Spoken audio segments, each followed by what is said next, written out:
Hai anak-anak ibu. Oke, sebelum kita masuk pelajaran, ibu alangkah baiknya perkenalkan diri karena kita belum pernah jumpa. Oke, perkenalkan, nama ibu Tio Mona Sihombing. Ibu biasa dipanggil Bu Mona.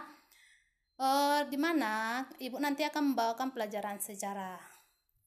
Jadi ada beberapa persyaratan dalam mengikuti pembelajaran sejarah. Yang pertama, harus menyediakan satu buku tulis, itu minimal yang 50 lembar. Karena cuma satu buku untuk sejarah. Di situ catatan dan juga buku tugas disatukan, tidak dipisahkan. Tidak ada mata pelajaran lain atau catatan lain di dalam buku sejarah. Ini khusus satu untuk sejarah.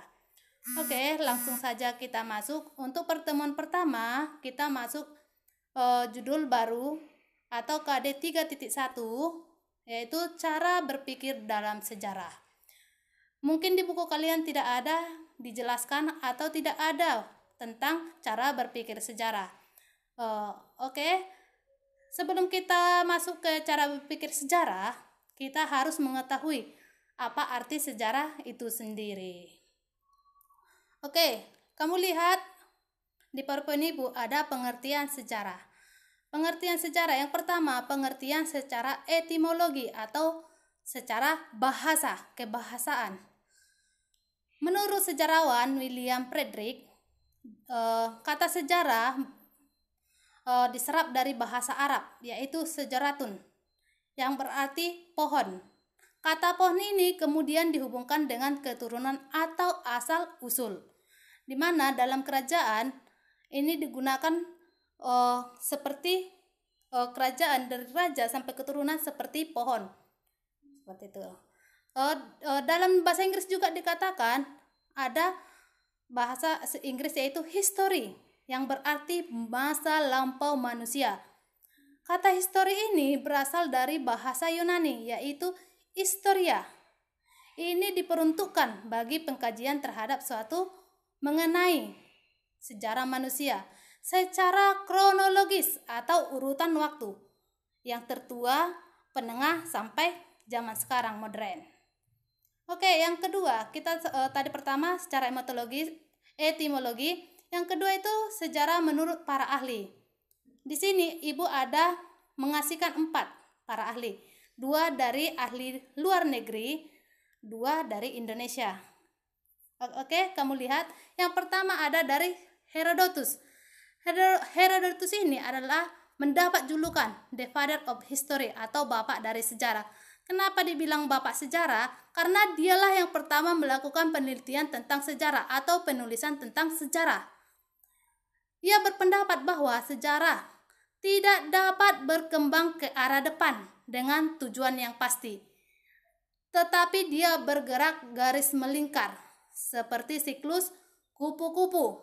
Ingat, ulat-ulat kepompong kupu-kupu. Seperti itulah sejarah, atau melingkar. Siklusnya melingkar, tidak maju. Baru yang kedua, menurut Aristoteles. Aristoteles ini berpendapat bahwa sejarah merupakan satu sistem yang meneliti suatu kejadian sejak awal yang tersusun dalam bentuk kronologi. Ibu ulangi lagi, kronologi itu sesuai dengan urutan waktu. Baru yang ketiga ada menurut Ismaun. Menurut Ismaun ini sejarah adalah suatu ilmu pengetahuan tentang rangkaian kejadian yang berkausalitas. Tahu kausalitas? Ada sebab, ada akibat. Kausalitas pada masyarakat manusia dengan segala aspek serta proses gerak perkembangan yang kontinu atau berkelanjutan. Oke, yang selanjutnya ada menurut Muhammad Yamin. Menurut Muhammad Yamin, sejarah adalah ilmu pengetahuan dengan umumnya yang berhubungan dengan cerita atau tarik sebagai hasil penafsiran kejadian-kejadian dalam masyarakat manusia pada waktu lampau.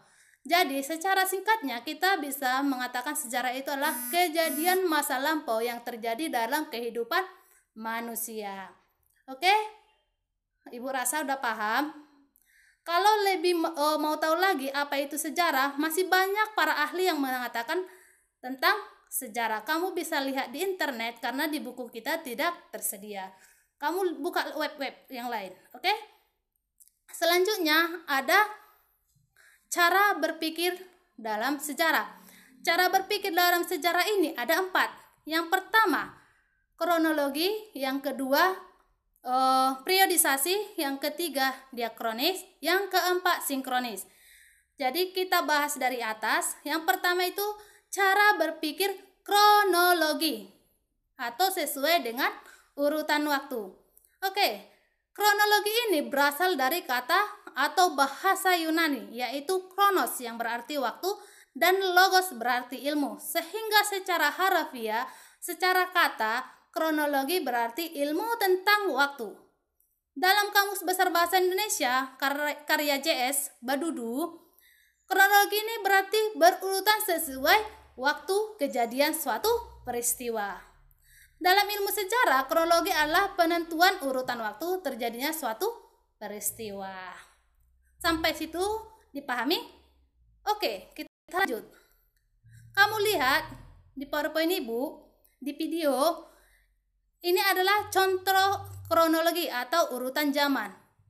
Oke, Ibu urutkan dari atas. Zaman batu. Zaman batu ini dibagi menjadi 4. Yang pertama, Paleolitikum. Kedua, Mesolitikum. Ketiga, Neolitikum. 4, Megalitikum. Paleolitikum adalah zaman batu tua. Mesolitikum adalah zaman batu menengah atau Madya. Yang ketiga, Neolitikum itu zaman batu baru.